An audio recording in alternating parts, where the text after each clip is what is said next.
ओम शांति। 22 अप्रैल 2026। बाप दादा के मधुर महावाक्य। मीठे बच्चे, तुम बाप की याद में एक्यूरेट रहो तो तुम्हारा चेहरा सदा चमकता हुआ खुशनुमा रहेगा। प्रश्न: याद में बैठने की विधि कौन सी है तथा उससे लाभ क्या क्या होता है? उत्तर: जब याद में बैठते हो तो बुद्धि से सब धंधे धोरी आदि की पंचायत को भूल अपने को देही अर्थात आत्मा समझो। देह और देह के संबंधों की बड़ी जाल है। उस जाल को हप करके देह अभिमान से परे हो जाओ, अर्थात आप मुए मर गई दुनिया, जीते जी सब कुछ भूल एक बाप की याद रहे। यह है अशरीरी अवस्था। इससे आत्मा की कट उतरती जाएगी। गीत रात के राही। ओम शांति। बच्चे याद की यात्रा में बैठे हैं, जिसको कहते हैं निष्ठा में अथवा शांति में बैठे हैं। सिर्फ शांति में नहीं बैठते हैं, कुछ कर रहे हैं, स्वधर्म में टिके हुए हैं, परंतु यात्रा पर भी हो। यह यात्रा सिखलाने वाला बाप साथ में भी ले जाते हैं। वह होते हैं जिस्मानी ब्राह्मण जो साथ ले जाते हैं। तुम हो रूहानी ब्राह्मण, ब्राह्मणों का वर्ण अथवा कुल कहेंगे। अब बच्चे याद की यात्रा में बैठे हो और सत्संगों में बैठते होंगे तो गुरु की याद आएगी। गुरु आकर प्रवचन सुनाए, वह है सारा भक्ति मार्ग। यह याद की यात्रा है जिससे विकर्म विनाश होते हैं। तुम याद में बैठते हो जंक अर्थात कट निकालने के लिए। बाप का डायरेक्शन है, याद से कट निकलेगी, क्योंकि पतित पावन मैं ही हूँ। मैं किसी की याद से नहीं आता हूँ। मेरा आना भी ड्रामा में नोंद है। जब पतित दुनिया बदलकर पावन दुनिया होनी है, आदि सनातन देवी देवता धर्म जो प्रायः लोप है, उसकी स्थापना फिर से ब्रह्मा द्वारा करते हैं। जिस ब्रह्मा के लिए ही समझाया है, ब्रह्मा सो विष्णु सेकंड में बनते हैं। फिर विष्णु से ब्रह्मा बनने में 5000 वर्ष लगते हैं। यह भी बुद्धि से समझने की बातें हैं। तुम जो शूद्र थे, अब ब्राह्मण वर्ण में आए हो। तुम ब्राह्मण बनते हो तो शिव बाबा ब्रह्मा द्वारा तुमको यह याद की यात्रा सिखलाते हैं, खाद निकालने के लिए। यह रचना का चक्र कैसे फिरता है सो तो समझ गए। इसमें कोई देरी नहीं लगती है। अभी है भी बरोबर कलयुग। वह सिर्फ कहते हैं कलयुग की अभी आदि है, और बाप बतलाते हैं कलयुग का अंत है, घोर अंधियारा है। बाप कहते हैं तुमको इन सब वेद शास्त्रों का सार समझाता हूँ। तुम बच्चे सुबह को जब यहाँ बैठते हो तो याद में बैठना होता है, नहीं तो माया के तूफान आएंगे। धंधे धोरी तरफ बुद्धि योग जाएगा। यह सब बाहर की पंचायत है ना। जैसे मकड़ी कितने जाल निकालती है, सारा हब्बी कर लेती है। देह का कितना प्रपंच है, काका चाचा मामा गुरु गोसाई, कितनी जाल दिखाई पड़ती है। वह सारी हब करनी है देह सहित। अकेला देही बनना है। मनुष्य शरीर छोड़ते हैं तो सब कुछ भूल जाते हैं। आप मुए मर गई दुनिया। यह तो बुद्धि में ज्ञान है कि यह दुनिया खत्म होनी है। बाप समझाते हैं जिसका मुख नहीं खुलता है तो सिर्फ याद करो। जैसे यह ब्रह्मा बाप को याद करता है, कन्या पति को याद करती है, क्योंकि पति परमेश्वर हो जाता है। इसलिए बाप से बुद्धि निकल पति में चली जाती है। यह तो पतियों का पति है, ब्राइड ग्रूम है ना। तुम सब हो ब्राइड्स। भगवान की सब भक्ति करते हैं। सब भक्तियां रावण के पहरे में कैद है, तो बाप को जरूर तरस पड़ेगा ना। बाप रहम दिल है, उनको ही रहम दिल कहा जाता है। इस समय गुरु तो बहुत प्रकार के हैं। जो कुछ शिक्षा देते हैं उनको गुरु कह देते हैं। यहाँ तो बाप प्रैक्टिकल में राजयोग सिखलाते हैं। यह राजयोग किसको सिखलाना आएगा ही नहीं, परमात्मा के सिवाय। परमात्मा ने ही आकर राजयोग सिखाया था, फिर उससे क्या हुआ यह किसको पता नहीं है। गीता का प्रमाण तो बहुत देते हैं, छोटी कुमारियां भी गीता कंठ कर लेती हैं, तो कुछ ना कुछ महिमा होती है। गीता कोई गुम नहीं हुई है, गीता की बड़ी महिमा है। गीता ज्ञान से ही बाप सारी दुनिया को रेजुवेनेट करते हैं। तुम्हारी काया कल्प तरु, कल्प वृक्ष समान अथवा अमर बना देते हैं। तुम बच्चे बाप की याद में रहते हो, बाबा का आह्वान नहीं करते। तुम बाप की याद में रहे अपनी उन्नति कर रहे हो। बाप के डायरेक्शन पर चलने का भी शौक होना चाहिए। हम शिव बाबा को याद करके ही भोजन खाएंगे, गोया शिव बाबा के साथ खाते हैं। दफ्तर में भी कुछ ना कुछ टाइम मिलता है, बाबा को लिखते हैं, कुर्सी पर बैठते हैं तो याद में बैठ जाते हैं। ऑफिसर आकर देखते हैं, वह बैठे बैठे गुम हो जाते हैं, अर्थात अशरीरी हो जाते हैं। किसी की आंख बंद हो जाती है, किसकी खुली रहती है। कोई ऐसा बैठा होगा, कुछ भी जैसे देखेगा नहीं, जैसे गुम रहते हैं। ऐसे ऐसे होता है। बाबा ने रस्सी खींच ली और मौज में बैठा है। उनसे पूछेंगे तुमको क्या हुआ, कहेंगे हम तो बाप की याद में बैठे थे। बुद्धि में रहता है हमको जाना है बाबा के पास। बाप कहते हैं सोल कॉन्शियस बनने से तुम हमारे पास आ जाएंगे, वहां पवित्र होने बिगर थोड़े ही जा सकेंगे। अब पवित्र बने कैसे, वह बाप ही बता सकते हैं, मनुष्य बता ना सके। तुमने कुछ ना कुछ समझा हुआ होगा तो औरों का भी कल्याण करेंगे। तुमको कोई का कल्याण करने, बाप का परिचय देने का पुरुषार्थ जरूर करना है। भक्ति मार्ग में भी ओ गॉड फादर के याद करते हैं। गॉड फादर रहम करो, पुकारने की एक आदत हो गई है। बाप तुम बच्चों को अपने समान कल्याणकारी बनाते हैं। माया ने सबको कितना बेसमझ बना दिया है। लौकिक बाप भी बच्चों की चलन ठीक नहीं देखते हैं, तो कहते हैं कि तुम तो बेसमझ हो, 1 वर्ष में बाप की सारी मलकियत उड़ा देंगे। तो बेहद का बाप भी कहते हैं तुमको क्या बनाया था, अभी अपनी चलन तो देखो। अब तुम बच्चे समझते हो कैसा वंडरफुल खेल है। भारत का कितना डाउनफॉल हो जाता है, डाउनफॉल ऑफ भारतवासी। वह अपने को ऐसे समझते नहीं हैं कि हम गिरे हैं, हम कलयुगी तमोप्रधान बने हैं। भारत स्वर्ग था, अर्थात मनुष्य स्वर्गवासी थे, वही मनुष्य अब नर्कवासी हैं। यह ज्ञान कोई में है नहीं, यह बाबा भी नहीं जानता था। अभी बुद्धि में चमत्कार आया है। 84 जन्म लेते लेते सीढ़ी तो जरूर उतरनी पड़ेगी, ऊपर चढ़ने की जगह भी नहीं है। उतरते उतरते पतित बनना है, यह बात कोई की बुद्धि में नहीं है। बाप ने तुम बच्चों को समझाया है, तुम फिर भारतवासियों को समझाते हो कि तुम स्वर्गवासी थे, अब नरकवासी बने हो।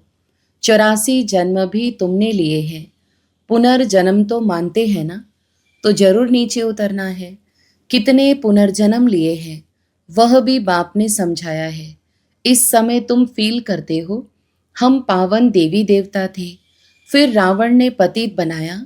बाप को आकर पढ़ाना पड़ता है शूद्र से देवता बनाने के लिए। बाप को लिबरेटर गाइड कहते हैं, परंतु अर्थ नहीं समझते हैं। अभी वह समय जल्दी आएगा जो सबको पता पड़ेगा। देखो क्या से क्या बन गए हैं, ड्रामा कैसे बना हुआ है। किसको स्वप्न में भी नहीं था कि हम लक्ष्मी नारायण जैसा बन सकते हैं। बाप कितना स्मृति में ले आते हैं। अब बाप से वर्षा लेना है तो श्रीमत पर चलना है, याद की यात्रा की प्रैक्टिस करनी है। तुमको मालूम है कि पादरी लोग पैदल करने जाते हैं, कितना साइलेंस में ऐसे चलते हैं। वह क्राइस्ट की याद में रहते हैं, उन्हों का क्राइस्ट के साथ लव है।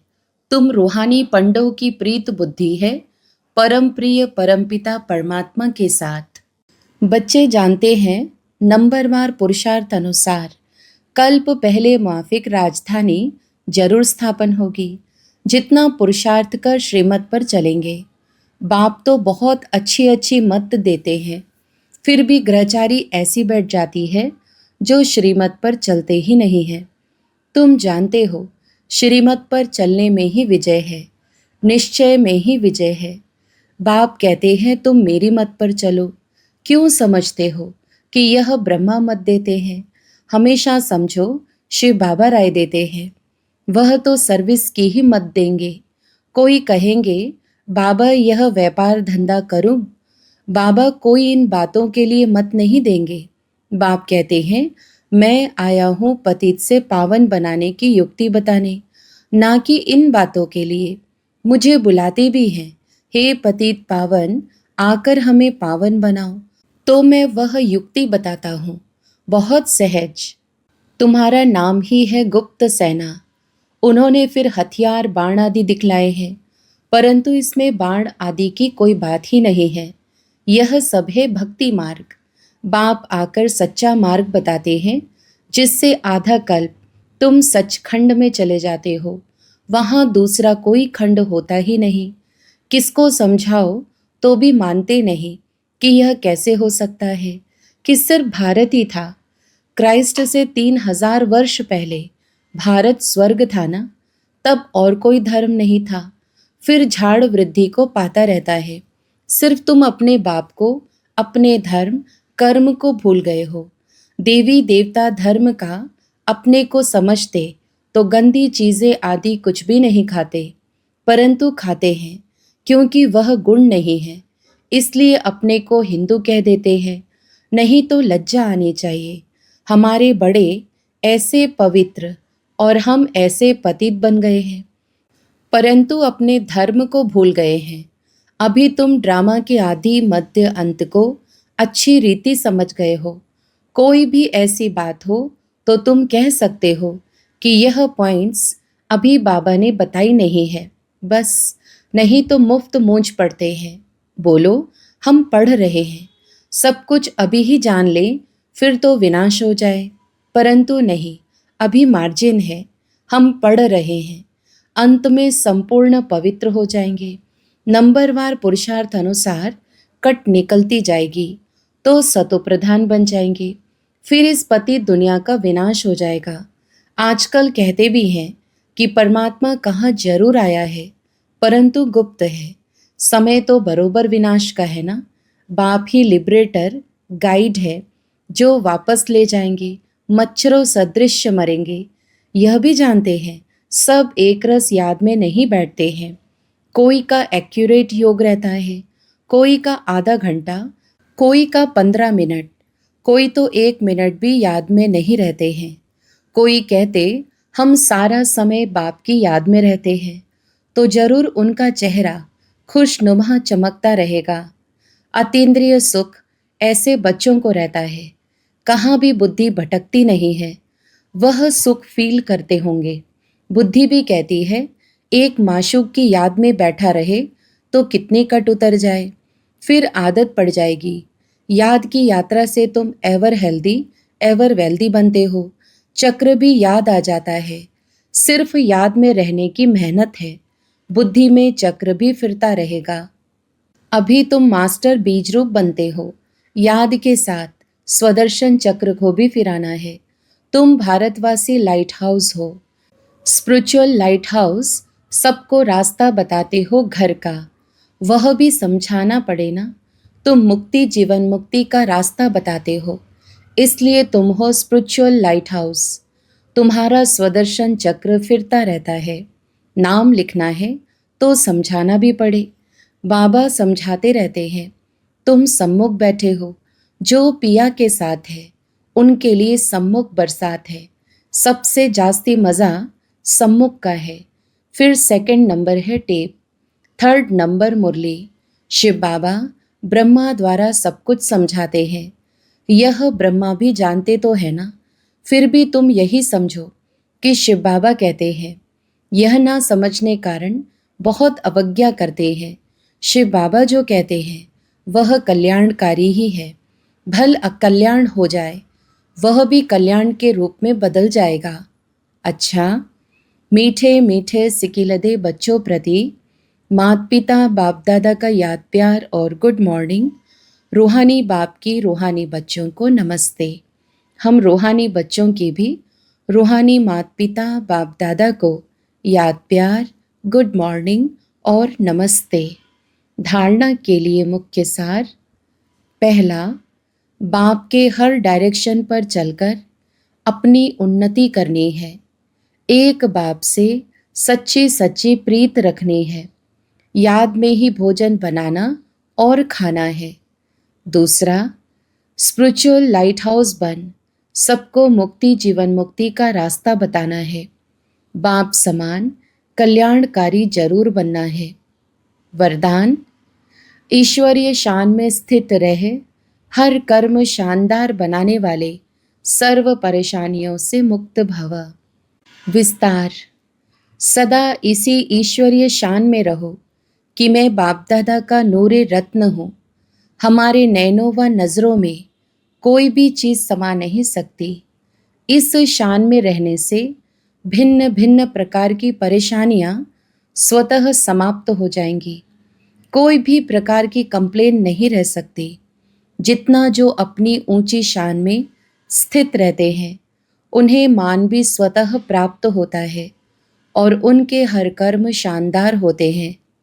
स्लोगन, ट्रस्टी वह है जो अपना सब कुछ बाप हवाले कर दे। अव्यक्त इशारे, महान बनने के लिए मधुरता और नम्रता का गुण धारण करो। आपके हर बोल में मधुरता, संतुष्टता, सरलता की नवीनता हो।